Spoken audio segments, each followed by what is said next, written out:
For those of you who aren't familiar with our organization, PPIC is a nonpartisan think tank based in San Francisco with offices here in Sacramento. Here today is our board chair, Gary Hart, who's former Secretary of Education, former state senator. A number of other members of our staff are here joining us today. This event is part of the James Irvine Foundation briefing series, and we would like to thank them for making it possible to bring this program to you today. Before we get started with the program, I'd like to first bring to your attention the folder that you should have found on your chair, right? Very nice folder. What's inside of the folder that is, I think, particularly noteworthy? First of all, take a look at the bios of the participants today, not just me, but Craig and Deborah and HD and Juliet, who are here today as part of the panel, and Dave Lesher. We really thank them all for their participation.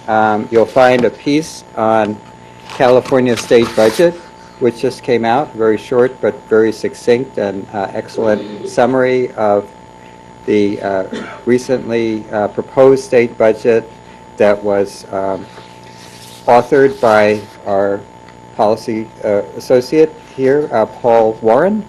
And Paul is on our staff and in our Sacramento office. So if you have any questions, please ask Paul. And we also have within this packet part of our briefing series on California's future, which is a short piece that is written by Paul and one of our fellows, Maggie Weston, both of them in our Sacramento office, called California Budget. So, as usual with PPIC, things to read and things to take home and ponder. Last but not least, and I'm going to talk about it a little bit today to get us started, there is a summary of the most recent survey in the Californians and Their Government series, which came out just yesterday, and this summary has highlights of attitudes at the state government level and the federal government level of the Californians we spoke to in our recent survey. And I would like to also acknowledge my colleague, Sonia Pettick, who was a project manager and a research associate in our San Francisco office, who's here today. And Sonia worked on this survey as well as other members of the survey team, but she was the project manager on it. For those of you who are familiar with PPIC, you may have, this is a typical event for us in January to do a survey on the budget and to have a panel discussion about what we might expect coming up in the spring, including some of these same panelists have been with us before. Our hope is to take what we've heard from the governor's budget proposal, to consider the public attitudes that we've heard about in the survey, and then kind of project ahead and kind of do a curtain raiser or some kind of preview about the budget discussions that we expect to see develop during the spring here. So I just wanted to give a quick overview about the budget. I'm sure most of you are very familiar with it, but one thing we are all aware of in California today is that elections have consequences, and the world is very much different in California today than it would be if Proposition 30 had not passed.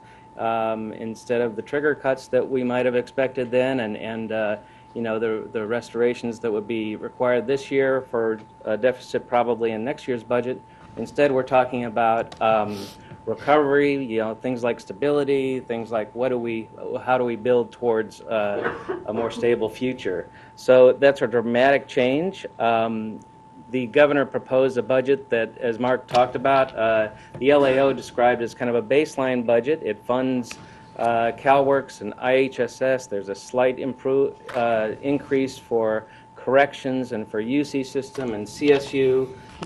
There's an increase of $2.5 billion or so for K-12 schools, and there is a projection of surpluses beyond this year.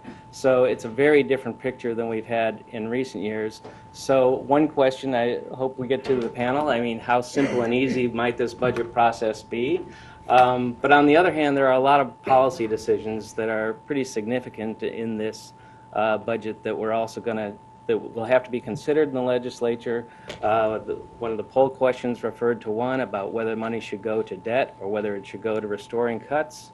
There's the question of how to distribute the K-12 money that's the governor put on the table. There's a special session about federal health care reform, and several other major issues on the table this year. So with that, I will introduce the panel, and we'll get to a discussion, and then I'll ask a couple of questions, and then we'll open it up to some questions from the audience. You have a more detailed bio in your packet, but just a quick introduction. On the right side of the panel is Craig Cornett, who is the budget director for Senate President Darrell Steinberg. He's been there since, I think, 2008, and previous to that, many years working as budget director for several assembly speakers and in the LAO's office. And Deborah Gonzalez is the policy and fiscal director for Assembly Republican leader Connie Conway, who's been in the legislature about, I think, 20 years or more. H.D. Palmer is communications director, deputy director at the Department of Finance. Has worked in the Department of Finance for both Governor Schwarzenegger and Governor Brown, and many years before that with other government offices. And Juliette Williams has covered politics and government in Sacramento for the Associated Press since about 2005. So we have a very good panel that has a lot of perspective and experience to talk about the issues we're going to discuss today. I think I'm going to open it up with just kind of this curtain raiser or preview kind of question. And Craig will probably start with you. But given the poll results, given the budget proposal of the governor, when you look forward, is this going to be a simple, quick, easy, quiet budget season, or are there things that you are watching for that are flashpoints and potential areas of debate or change or things like that? So.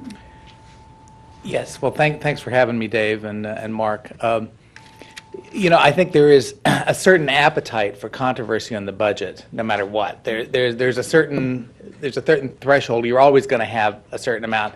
The issue is the threshold of where it is. In the past, the threshold has been very high, where you have a lot of controversy and a lot of very controversial things. This year, the threshold is going to be much different. Because if you think about it, I just was looking at some numbers. If you think about the numbers, 59, 10, 27, and 16, what do those numbers represent? Well, those numbers represent the last 4 years, the level of budget solutions that have had to be adopted each year by the legislature. In 2009, it was $59 billion worth of budget solutions. In 2010, it was $10 billion, $27 billion in 2011, and $16 billion last year. Now, this year, we're in a very different situation, where we're actually able to look much more forward, I think. But as you said, the governor has put a lot of very interesting and some controversial policy issues on the table for discussion, all of which are very good discussion points. So I think this year we'll be able to have a different kind of a budget dialogue. Now, I also don't want to miss the fact, though, that there is still a lot of uncertainty out there. More so than maybe in the past. My assembly counterpart remarked the other day, and I think I can quote him okay on this, by saying that the budget, unfortunately, has become a lot like an NBA game, where most of the action's in the last 2 minutes. And we're going to see that this year, because we don't really have a sense of where our revenue picture is going to fall in May at all. We saw a big spike in revenues this last month, but we could wind up giving all of that back on April 15th. So we have a lot of questions there. We don't know enough about what the federal government is going to do to us, frankly, and what effect they may have yet. So I think we're in a very cautious, wary stage right now, I think, as to where things will all land. I will say, though, it's a whole different atmosphere and a whole different conversation. I think that we're happy and glad to be in this position, though. Deborah? Well, as you know, Republicans don't usually follow polls in California. No, just kidding. Oh, yes, I'm just a little bitter, but it's okay. I actually think this is, in a way, a little more difficult for the legislative leaders, and particularly the Democrats, because what looks like a lot more resources means that there's a lot more people who want to have programs restored, and that there's obviously a lot of unmet need in the last few years.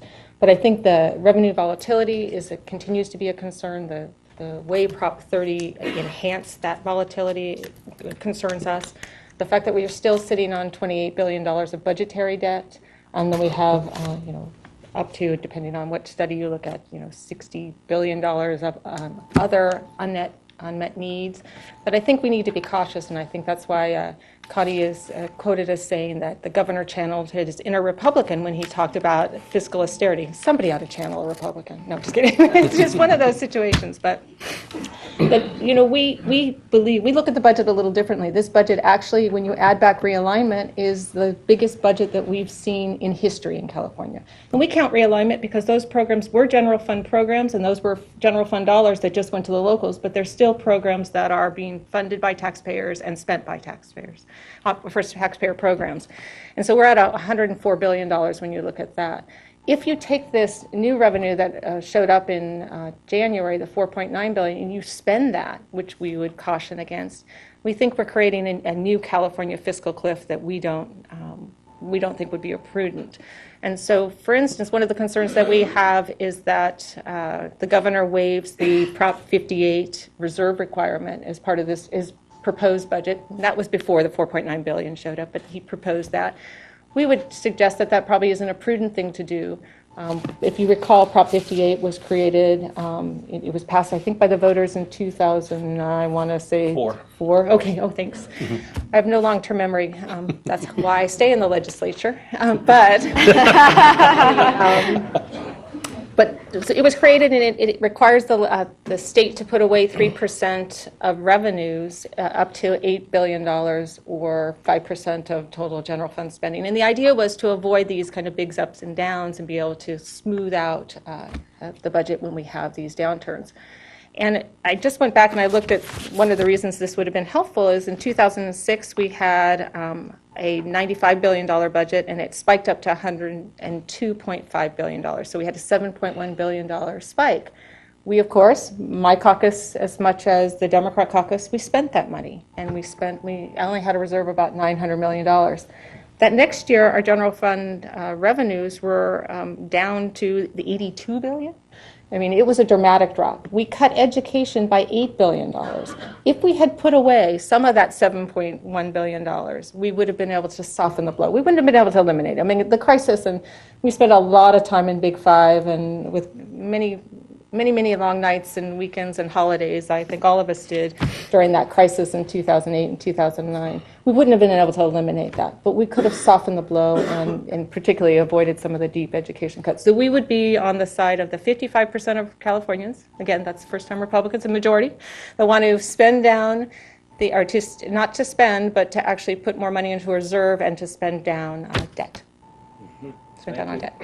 So, HD, I want you to look ahead, but also could you explain this $5 billion bump we saw this week?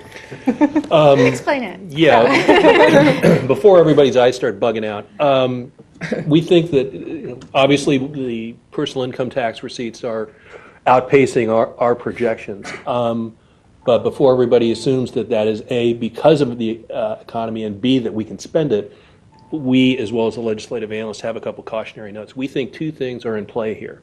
Number one, a lot of folks, not knowing what the federal rules of the road were going to be on the tax structure, accelerated a lot of their income into 2012. And a lot of the final payments on that were due on January the 15th. The second thing involves Prop 30.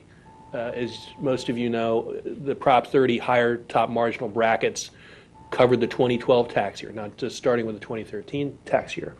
And so a lot of people, anecdotally we're finding out, are being told, pay your obligation now instead of in April, even though there's no penalty. So we think those two things may be artificially bumping up the money that we're seeing in January. And as everybody is cautioning, what we get in January that may be related to Prop 30, we may get less in April. So we can't take it for granted or assume that this is a revenue surge that's going to be ongoing. All the more reason, in our view, that we need to be prudent in terms of holding the line on program expansion or buying back a lot of the difficult but necessary reductions that we've made in recent years. So you're going forward pretty smooth, or anything in particular Well, you're we'll see. I watching think for to develop this year? Craig touched on a couple of these things that while we think we are in a gradual recovery and we think there's a gradual revenue growth that's going to go with that, there's still some uncertainties out there, what Donald Rumsfeld would call known unknowns. One is just happened yesterday. The Senate passed a debt limit ceiling increase, but it's temporary, and it expires in May, right around the time when we're going to be putting together the May revision. And if we have a protracted debate over the debt ceiling and we have the potential for an economic downturn, that's going to affect us. Sequestration, the automatic across-the-board reductions in spending are scheduled to go into effect on March the 1st. Half of it, $54.6 billion in defense, half in non-defense, same amount. So that could have a dampening effect on the economy. So again, these unknowns, as it were, give us, it's all the more reason to be prudent in terms of not, retrenching or being an expansion of state government again and return us back to the situation that the governor talked about in the State of the State address, where you've got the kind of boom and bust, increase and then cut cycle that he thinks is unfair. Thanks. Well, I'm so glad to hear this is not going to be a boring budget year. It sounds like there is a lot of... Sorry to let you down. Super boring. Can't be. So, Juliet, what are you hearing about what this budget year might look like? Well, I think it's going to be fascinating to watch how the governor navigates all of this because, as Deborah said, there is a lot of pent-up demand, not just for these services, but from Democrats in the legislature who are beholden to their various constituencies. And so he's going to have to walk this tightrope of being the fiscally conservative Democrat leading these two-thirds houses as he tries to push some pretty substantive policy issues that we haven't seen the last governor have any success with, from education, water, CEQA reform. I mean, these are big, big things. So that's what I'm watching for. Good. Well, thank you.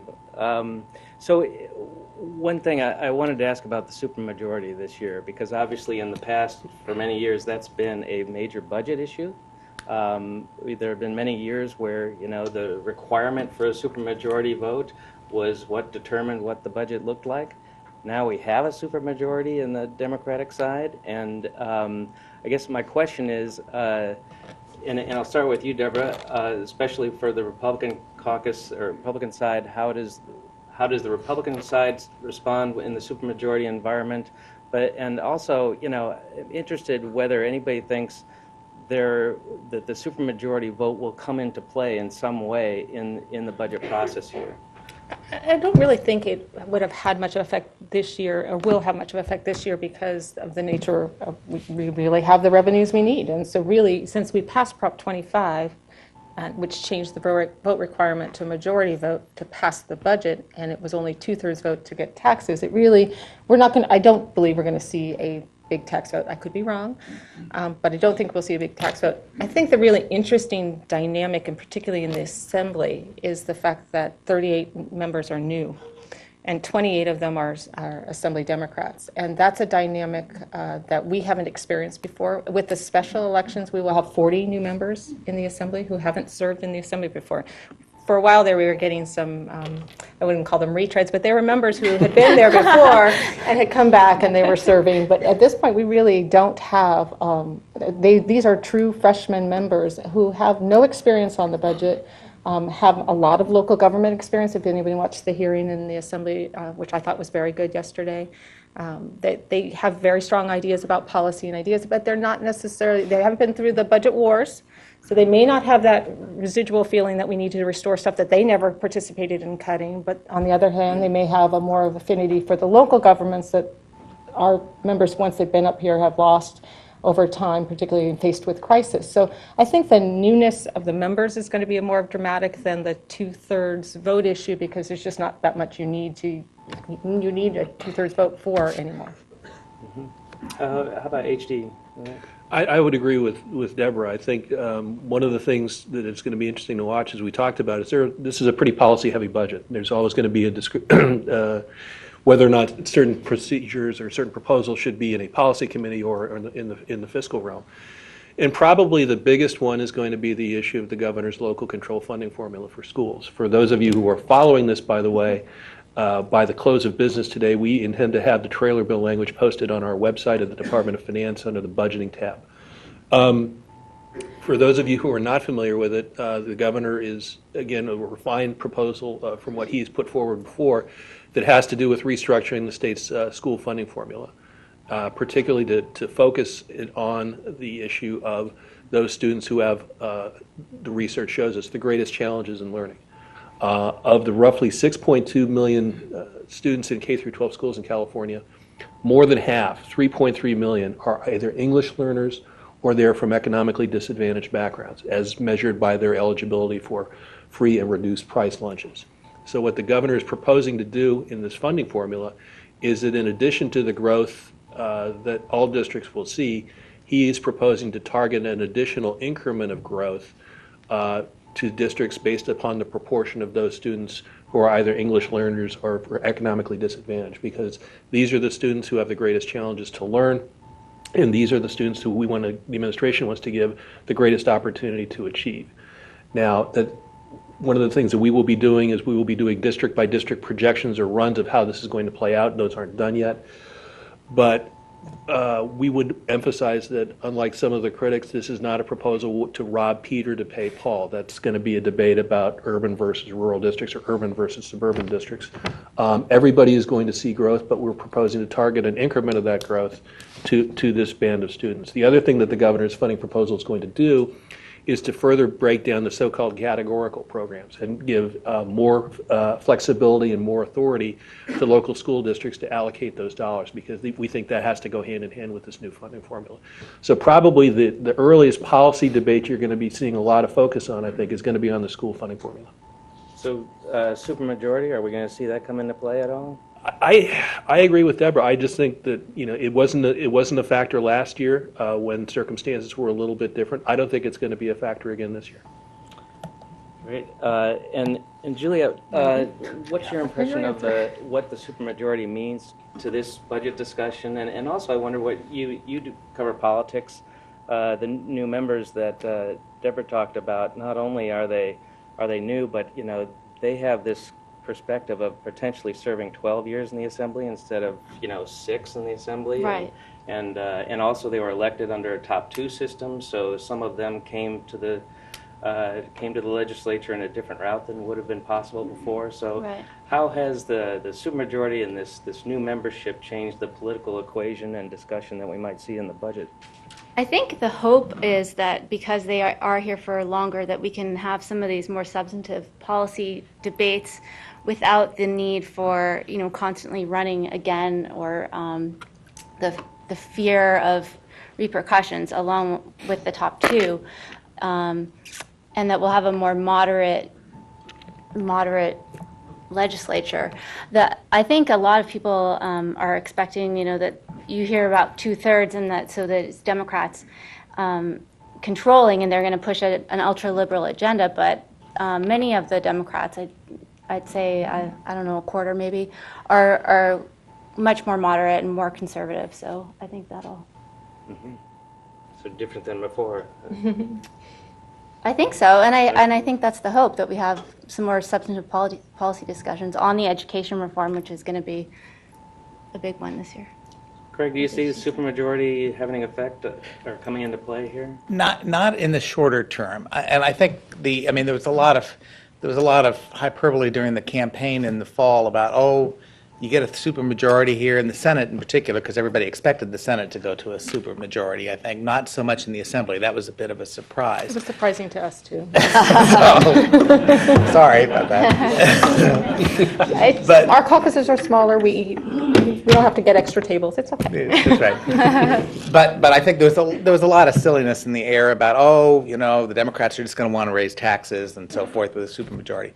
Democrats don't want to raise it. Nobody likes raising taxes. Let me be real clear about that. I think it's not a fun vote for anybody to cast. I work for a very progressive member of the legislature, and I think even the most progressive members have realized the last number of years they're the ones who have put up the really tough votes to make the cuts we've had to do.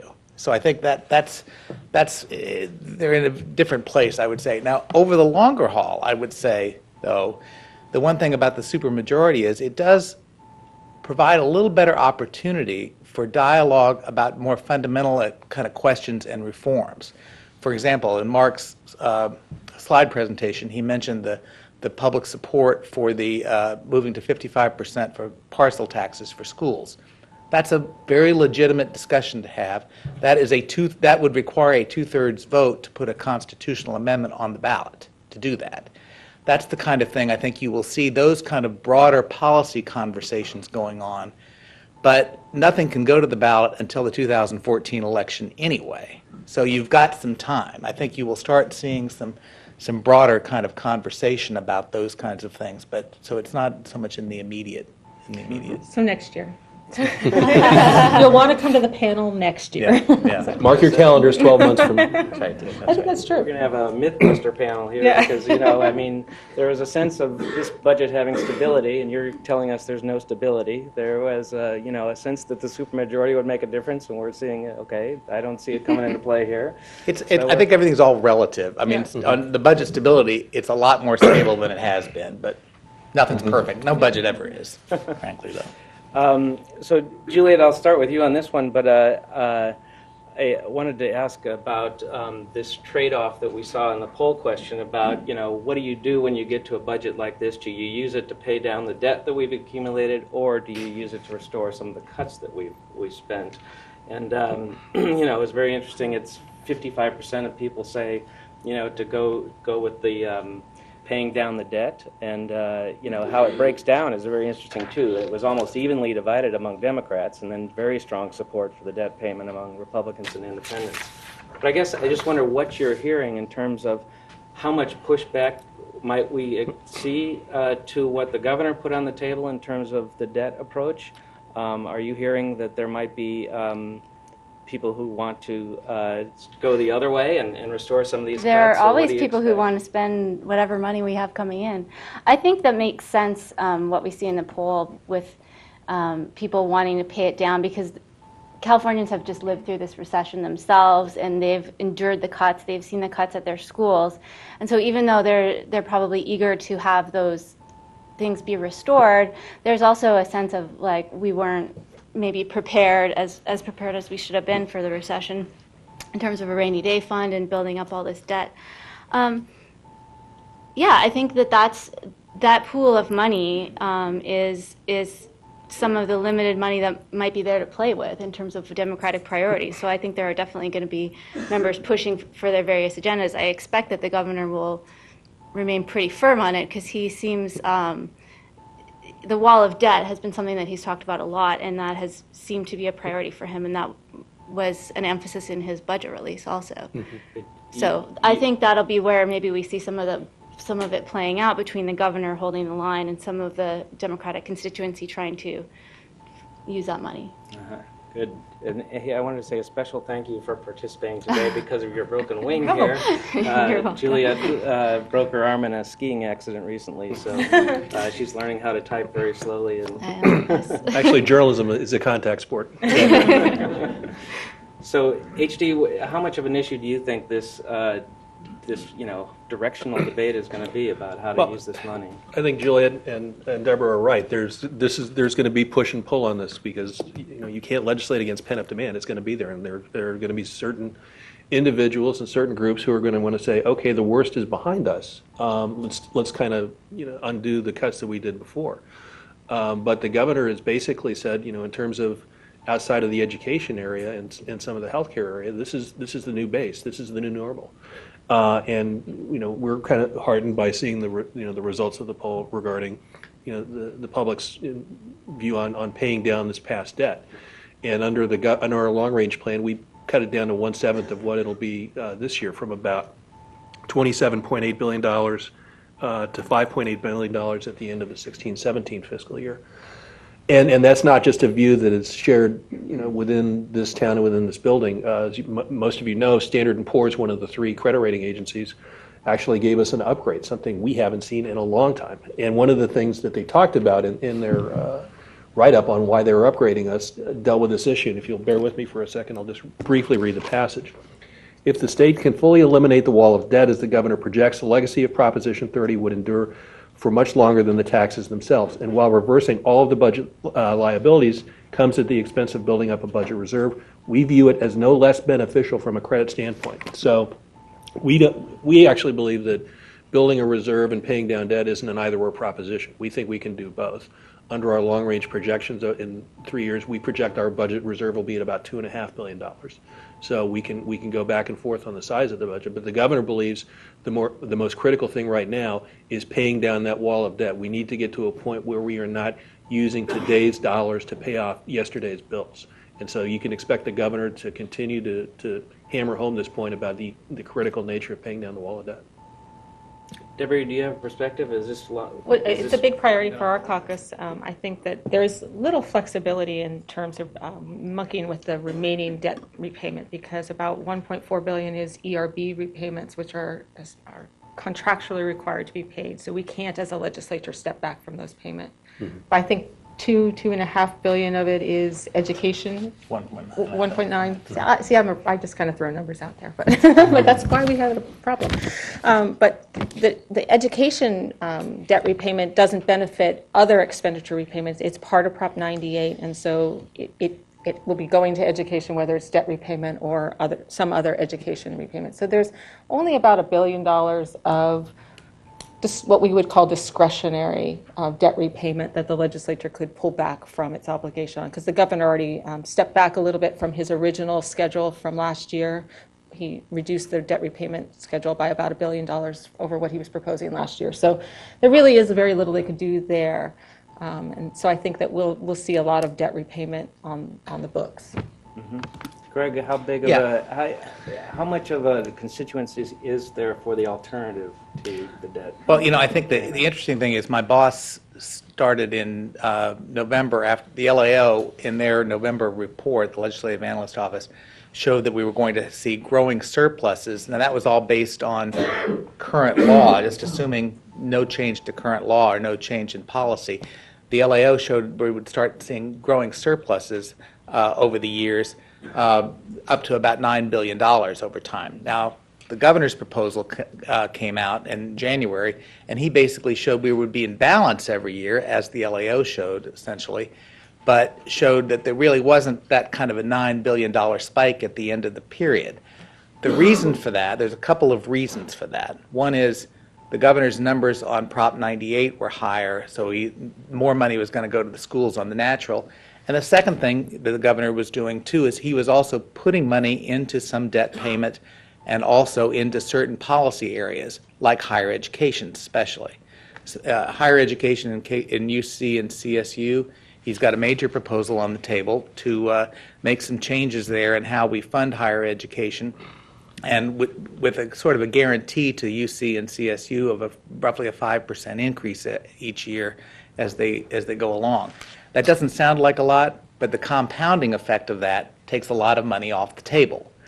But I would tell you what my boss said in November after the LAO report came out. He said, look, as we think about these growing surpluses, let's think about using money in a third. A third of it to buy down the debt, a third of it to put in the reserve, and a third of it to restore some of the worst cuts we've done.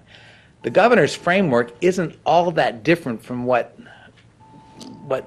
Senator Steinberg was suggesting in so many ways, because the governor's restoring a lot of money back to higher ed and to the schools as well, and buying down a lot of debt. There's not a lot of left over for the reserve, for the budget stabilization account, however. I would just reiterate what Deborah said. If you look in the first year of this period, the governor's assuming in the budget year he would buy down the debt by about $4.2 billion. Most of that is money that you couldn't undo anyway, because almost $2 billion of it is Prop 98. That's buying down the debt we have on deferred payments to the schools. And $1.5 billion of that is the economic recovery bonds. So if you look at what's left that's being paid off this first year, it's only about $600 or $700 million. So there's not a huge amount of headroom in that period. Over the longer haul, there's more headroom, but I think everyone does believe, again, starting with my boss, believes that buying down the debt's a good thing for our long-term fiscal health. Frankly, it also has some effect, too, of freeing up our ability to spend money on other things as we go along as well. Thank you.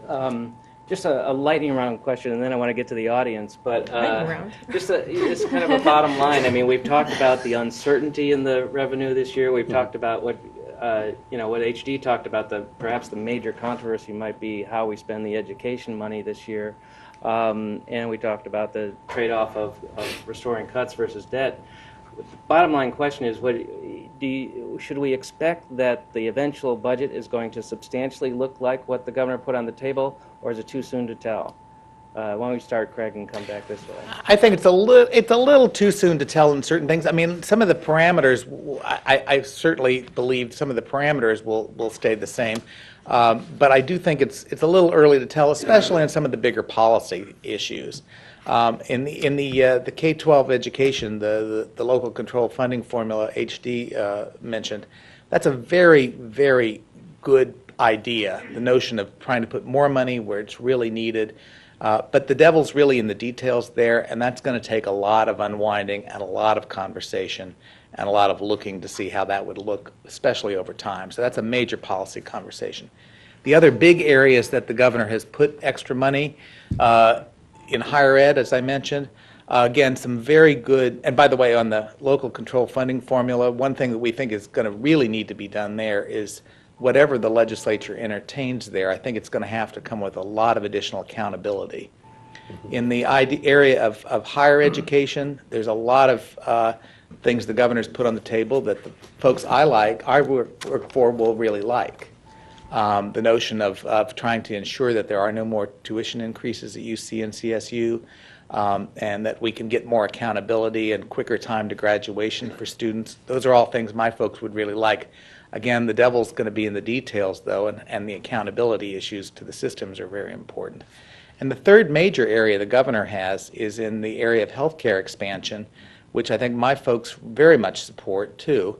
But that's going to be a very difficult to unwind as to how to actually do that, meet the requirements of the ACA. So I think something in all three of those areas could easily be there in the end, but I think that's what the legislative process is about. We're having our first hearings on these issues on 14th of February, a hearing on the higher ed proposals, on the 21st on the health proposals, and on the 28th on the K through 12 proposals. So we need a strong public vetting of all of these things and a lot of conversation and a lot of looking at. Deborah, high expectations for change in what's on the table? I think the numbers will be the easiest part of the budget proposal, and it is the policy changes that will be difficult. I mean, I'm much more skeptical that we'll get to the education proposal because of the delay, the fact that education has taken such a dramatic decline and so long, and even though we're restoring money, if we restore it unevenly, the districts that are getting less, even though they're getting more, I don't know if that's, they're getting less, but they're getting more. They will be concerned because their baseline funding hasn't been restored. And so at what point are schools at a baseline funding level, and then you can impose this new regime? I think we continue to have concerns about the Medi-Cal expansion because the LAO has told us that it will increase healthcare costs by $3 to $10 billion over the next 10 years. That's a significant growth, and it would be the fastest growing program, faster than education. And of course, there's a lot of implementation issues related to would it be a county-based system or a state-based system, and that I think something happens there just because of the federal mandate of the 2014, but I think that's going to be very difficult, and our caucus will be concerned about the expenditure levels. I think we agree in higher ed, accountability and moving kids quickly through the system. I actually have a college-age child and a soon-to-be college-age child, and the idea of your kid taking 6 years to get out of a UC school or 8 years to get a CSU system is frightening, and it's not very productive for the state's economy. So I think it's speeding up the process and making sure kids are able to get the classes they want, making sure that fees are at an appropriate level has been a priority of our caucus as well. So I think that's probably where the easiest policy debate will be. The other two, I think, are much more difficult.